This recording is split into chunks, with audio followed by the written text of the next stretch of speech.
Hello guys, welcome back to Explore Little Thing channel. இன்னைக்கு வந்து நம்ம எந்த வீடியோ பார்க்க போறோம்னு பாத்தீங்கன்னா நான் வந்து ஃபர்ஸ்ட் சோலோ ட்ரிப் வந்து ஃளைட்ல போக போறேன்.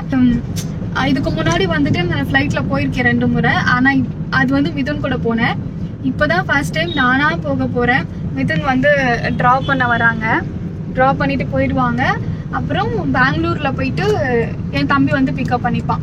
ஏன்னா பிரெக்னன்சி டைம்ல தனியா டிராவல் பண்றீங்கன்ட்டு வந்து யாரும் கேட்காதீங்க. ஜஸ்ட் 1 hour தான். அதுக்கப்புறம் இங்கே ட்ராப் பண்றதுக்கு ஆள் இருக்காங்க, அங்க பிக்கப் பண்றதுக்கும் ஆள் இருக்காங்க. பெங்களூர் நம்ம தனியா போறதுனால கொஞ்சம் பயமா இருக்கு. இதுக்கு முன்னாடி போயிருக்கேன், ஆனா வந்து மிதுன் கையை பிடிச்சிட்டே போனதுனால எனக்கு எந்த ப்ராசஸ் அதெல்லாம் எதுவுமே தெரியாது, எல்லாம் மறந்து போச்சு. இப்போ தனியா போயிட்டு என்னென்ன ப்ராசஸ் அதெல்லாம் பார்க்கணும்.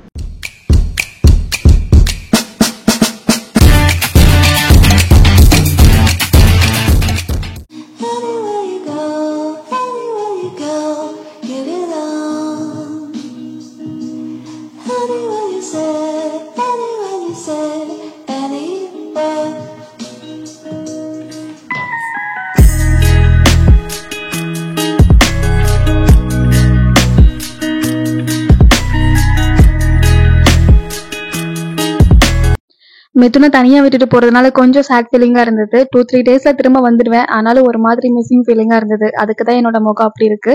அண்ட் இங்க வந்துட்டு நாங்க செக்இன் பண்றதுக்காக வந்து இந்த மிஷின்ல பார்த்தோம். பட் இந்த மிஷின் வந்துட்டு ஒர்க் ஆகவே இல்லை. நாங்க வந்து ஏர் இந்தியா தான் புக் பண்ணியிருந்தோம் மேக் மை ட்ரிப்ல. அதுல வந்துட்டு ஃபிளைட்டோட நம்பர் PNR நம்பர் நம்மளுக்கு கொடுத்துருப்பாங்க. அந்த நம்பர் இதுல என்ட்ரி பண்ணோம்னா நம்மளுக்கு ஃபிளைட் டிக்கெட் வந்து பிரிண்ட் அவுட் கிடைக்கும். ஆனா இந்த மிஷின் ஒர்க் ஆகாம இருந்ததுனால நாங்க வந்து உள்ளேயே வந்துட்டு டைரக்டா கவுண்டர் இருக்கும், ஏர் இந்தியா எக்ஸ்பிரஸ்ன்னு சொல்லிட்டு கவுண்டர் இருக்கும். அங்கே போயிட்டு நான் டைரக்டா செக்இன் பண்ணிக்கிட்டேன். வரும்போதே அவசர அவசரமா வந்ததுனால நான் வந்து சாப்பிட்டு வரல. கரெக்டா டின்னர் டைம்ல நான் அங்கே இருந்தேன். போர்டிங் ஆகுறதுக்கு 1/2 hour முன்னாடி வந்துட்டு அங்க உள்ள போயிட்டேன். ஸோ அங்க வந்து பாத்தீங்கன்னா எல்லாருமே வெயிட் பண்ணிட்டு இருந்தாங்க. இன்னும் 1/2 hour டைம் இருந்தது. அதனால வந்து பக்கத்துல சப்வே இருந்தது, அங்கே வந்துட்டு ஒரு பர்கர் சாப்பிடலான்ட்டு போயிருந்தேன். பக்கத்துல KFC எல்லாமே இருந்துச்சு. ஆனா அங்க ரேட் ஜாஸ்தியா இருந்ததுனால இங்க ஓரளவுக்கு கொஞ்சம் கம்மியா இருந்ததுனால இங்க நல்லா இருக்கும் அப்படின்னு சொல்லிட்டு இங்க அந்த பர்கர் வாங்கியிருந்தேன். ஆனா டேஸ்ட் ரொம்ப கேவலமா இருந்தது. அது சாப்பிட்ட பின்னாடி ஏண்டா சாப்பிட்டோன்னு இருந்தது. ஆனா வேஸ்ட் பண்ணக்கூடாதுன்னு நான் ரொம்ப கஷ்டப்பட்டு சாப்பிட்டு முடிச்சுட்டேன். ஃபர்ஸ்ட் டைம் தனியா வரதுனால நிறைய விஷயம் நான் பக்கத்துல இருக்கவங்க எல்லார்கிட்ட கேட்டு தான் பண்ணிட்டு இருந்தேன். அங்க ஒர்க் பண்றவங்க எல்லார்கிட்டயும், அங்க இருக்கவங்களும் எனக்கு தெரியலன்றதை புரிஞ்சுக்கிட்டு நல்லாவே கோஆபரேட் பண்ணாங்க. நான் வந்து இந்த செக்இன் பண்ணும்போது சூட்கேஸ் வந்து அங்கே வந்துருமா அப்படின்னு கொஸ்டின் கேட்டேன். அதுக்கப்புறம் உள்ள வந்து இந்த ட்ரேல நம்மளோட லேப்டாப் இதெல்லாம் வந்து வெளியே எடுத்து வைக்கணும். அப்போ வந்து நான் அவங்க கிட்ட எல்லாமே கேட்டு இந்த மாதிரி கோல்டு எல்லாம் எடுத்து வைக்கலாமா அப்படின்னு எல்லாத்தையும் ஒவ்வொன்றா கேட்டு பண்ணிட்டு இருந்தேன். அவங்களும் வந்துட்டு எனக்கு நல்லாவே கைட் பண்ணாங்க. எனக்கு வந்துட்டு டிக்கெட் புக் பண்ணி கொடுத்துருந்தாங்க. சீட் கிட்ட போயிட்டு பின்னாடி அந்த 3 சீட்ல எது என்னோட சீட்டுன்னு எனக்கு தெரியல. அப்புறம் பின்னாடி இருக்கவங்க கிட்ட கேட்டேன். அவங்க வந்து இந்த விண்டோ சீட் காமிச்சாங்க. எனக்கு விண்டோ சீட் வந்ததும் ஒரு ஜாலி ஆயிடுச்சு. அதுவுமே எனக்கு வந்து ஒரு சர்ப்ரைஸ் மாதிரி தான் மிதுன் பண்ணியிருந்தாங்க. ஏன்னா எனக்கு விண்டோ சீட் பண்ணியிருக்காங்கன்றது எனக்கு தெரியல. நான் இப்போ ஹைதராபாத்ல இருந்து பெங்களூருக்கு போகும்போது சரி, திரும்ப ரிட்டர்ன் வரும்போதுமே ஏர் இந்தியா எக்ஸ்பிரஸ் தான் நாங்கள் புக் பண்ணியிருந்தோம். இந்த வீடியோ வந்துட்டு இப்போ ரீசெண்டாக ஃபிளைட் கிராஷ் ஆச்சு பார்த்தீங்களா, அதுக்கு 1 week முன்னாடி தான் நான் எடுத்துருந்தேன். போகும்போதும் திரும்ப ரிட்டர்ன் வரும்போதுமே நான் வந்துட்டு நைட் ட்ராவல் தான் பண்ணியிருந்தேன். போகும்போது பார்த்தீங்கன்னா ஏசி ரொம்ப ஹையா இருந்தது. என் பக்கத்தில் இருக்கவங்களே வந்துட்டு ரொம்ப அட்ஜஸ்ட் பண்ணிட்டு ஏசி ஹையா இருக்கு அப்படின்னு சொல்லிட்டு தான் வந்துட்டு இருந்தாங்க. அண்ட் ரிட்டர்ன் வரும்போது மிதுன் என் கூட வந்துட்டாங்க, என்னை வந்து பிக்கப் பண்றதுக்கு வந்திருந்தாங்க. அப்போ அவங்களுமே பெங்களூர்ல இருந்து திரும்ப என் கூட வந்திருந்தாங்க. அப்போ எங்களுக்கு ஏசி சுத்தமா பத்தவே இல்லை. நான் பிரெக்னெண்டா இருக்கிறதுனால தான் எனக்கு வந்து அப்படி ரொம்ப சஃபகேட்டடா இருக்கு அப்படின்னு நினைச்சா அங்க இருக்க எல்லாருமே அப்படிதான் ஃபீல் பண்ணிட்டு இருந்தாங்க. ஏசி வந்து சரியா ஒர்க்கே ஆகாம இருந்தது. கிராஷ் ஆனதுனால இந்த கம்ப்ளைண்ட் நான் பண்றேன் அப்படின்னு கிடையாது.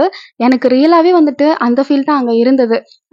எதுவுமே வந்துட்டு எனக்கு சரியா இருக்க மாதிரி அங்க ஃபீல் ஆகல.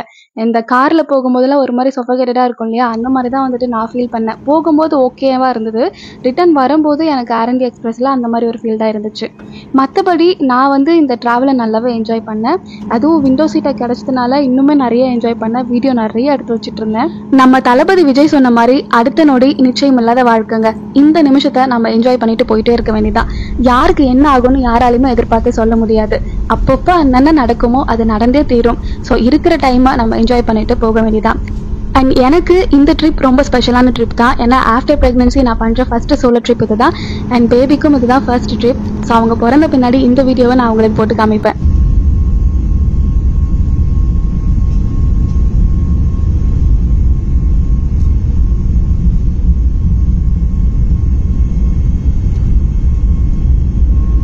ஃப்ளைட் டேக் ஆஃப் ஆகும்போது லைட்டாக ஜர்க்காச்சு. அதுக்கப்புறம் நார்மல் ஆகிட்டேன். எனக்கு காதெல்லாம் வந்துட்டு பயங்கரமாக அடைச்சிக்கிச்சு. எனக்கு கேட்கவே இல்லை எதுவுமே. ஒரு மாதிரி ஜவ்வுன்னு இருந்தது. ஆனாலும் நான் விடாமல் வீடியோ எடுத்துகிட்டு தான் வந்துட்டு இருந்தேன். ஃப்ளைட் வந்துட்டு டேக் ஆஃப் ஆகிற டைம் தான் வந்து ஷேக் ஆகும் அப்படின்னு பார்த்தா நான் வந்து பெங்களூர் ரீச் ஆகிற வரைக்குமே இந்த ஃப்ளைட் வந்து ஷேக் ஆகிட்டே தான் இருந்தது. ஆனால் எனக்கு அதெல்லாம் பயமா இல்லை. ஃப்ளைட் அப்படி ஷேக் ஆகிட்டு இருந்தாலுமே நான் போயிட்டு வாஷ்ரூம் யூஸ் பண்ணிட்டு தான் வந்துட்டு இருந்தேன். இந்த ஃப்ளைட் ட்ராவலில் எனக்கு ரொம்ப பிடிச்ச விஷயம் என்னன்னு பார்த்தீங்கன்னா, இந்த ஃப்ளைட் டேக் ஆஃப் ஆன பின்னாடி கொஞ்சம் மேலே போன பின்னாடி இந்த பைலட் வந்து வளைக்கிறதுக்காக கொஞ்சம் மேலேயும் கீழேயும் ரைட் லெஃப்ட் வந்துட்டு மேலே கீழே கொஞ்சம் அப்படி ஸ்லைடாக வந்து தூக்கி தூக்கி இறக்குவாங்க ஃப்ளைட்டை. அப்போ வந்து நம்மளுக்கு இந்த வியூஸ் வந்து ரொம்ப நல்லா தெரியும். ஃபர்ஸ்ட் டைம் பார்க்கும்போது கீழே விழுற மாதிரி ஒரு ஃபீல் ஆச்சு. கொஞ்சம் பயமாக இருந்தது விண்டோ சீட்டில் இருந்து பார்க்கும்போது. பட் நெக்ஸ்ட் வரப்பெல்லாம் நான் அதை மட்டும் ரொம்ப என்ஜாய் பண்ண ஸ்டார்ட் பண்ணிட்டேன்.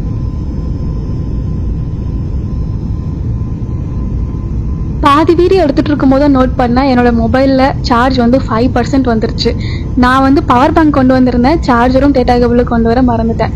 இப்போ என்ன பண்ணுறதுன்னு முடிச்சுட்டே இருக்க டைமில் தான் பக்கத்தில் இருக்கவங்க எனக்கு ரொம்ப ஹெல்ப் பண்ணாங்க. அவங்ககிட்ட ஜஸ்ட் கேட்டிருந்தேன் இந்த மாதிரி டேட்டா கேபிள் இருக்கான்ட்டு. அவங்க உடனே எடுத்து கொடுத்துருந்தாங்க. அப்புறம் ரீச் ஆகிற வரைக்கும் கொஞ்சம் ஒரு 50% வந்துட்டு நான் சார்ஜ் ஏற்றிக்கிட்டேன். அவங்க மட்டும் இல்லைன்னா அன்றைக்கி நைட்டு எனக்கு என்ன ஆயிருக்கும் அப்படின்றது எனக்கு தெரியல.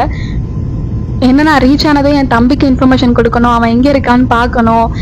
அப்புறம் வந்துட்டு என்னை ட்ராக் பண்ணிகிட்டே இருப்பாங்க, இவங்களுக்கு நான் எங்கே போயிட்டுருக்கேன்னு சொல்லிட்டு இன்ஃபர்மேஷன் தரணும். ஸோ அதனால் ரொம்ப பயந்துட்டேன். அதுக்கப்புறம் அவங்க ஹெல்ப் பண்ணது எனக்கு ரொம்ப நல்லதாக போச்சு. அண்ட் அன்றைக்கே என்ன ஆச்சுன்னு பார்த்தீங்கன்னா, ஆர்சிபி ஐபிஎல் வந்துட்டு வின் பண்ணிட்டாங்க. அது வந்து நான் ஃப்ளைட்லேருந்து பார்க்கும்போது எனக்கு தெரிஞ்சிருச்சு. லேண்ட் ஆகிற டைம் பார்த்தீங்கன்னா கரெக்டாக பெங்களூர் ஃபுல்லாக தீபாவளி மாதிரி பயங்கரமாக செலிப்ரேட் பண்ணிட்டு இருந்தாங்க. பெங்களூர் ஃபுல்லாக பயங்கர கலராக ஜொலிப்போடு இருந்துச்சு.